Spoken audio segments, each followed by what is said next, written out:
Здравейте, скъпи приятели и почитатели! Добре дошли отново на моят канал.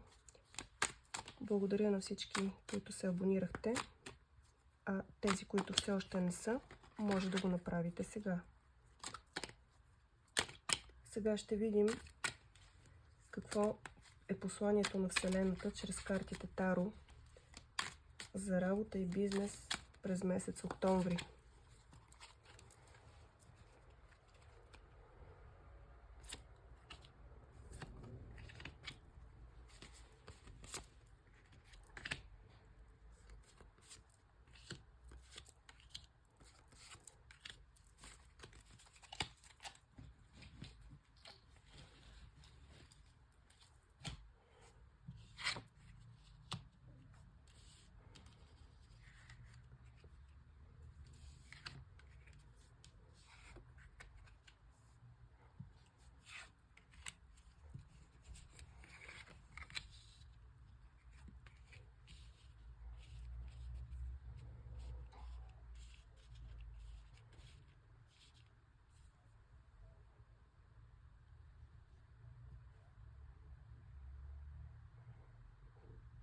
През месец октомври сте се затворили във вашата собствена клетка, която ви ограничава.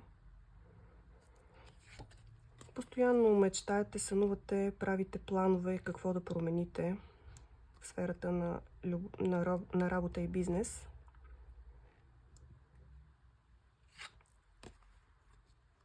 Отекчени сте, мислите, че не ви върви, че няма как да ви се получат нещата, които си мечтаете и които искат да ви се случат.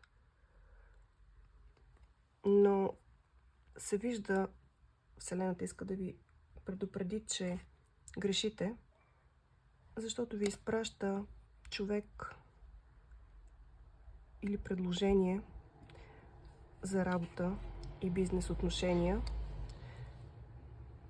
Това ще ви зарадва изключително много.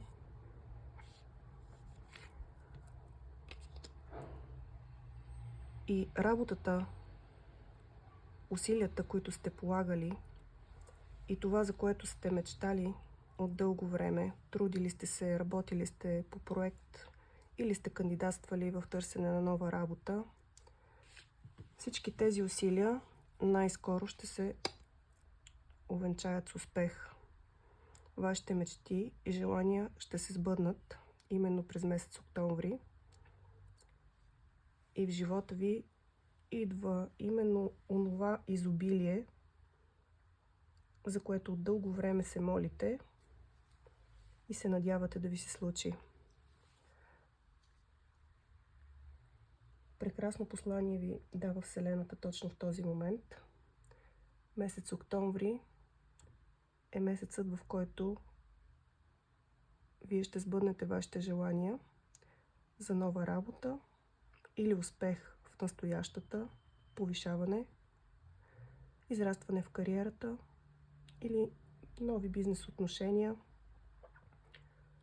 които ще ви доведат до така мечтаното материално и финансово изобилие. Благодаря ви и до скоро!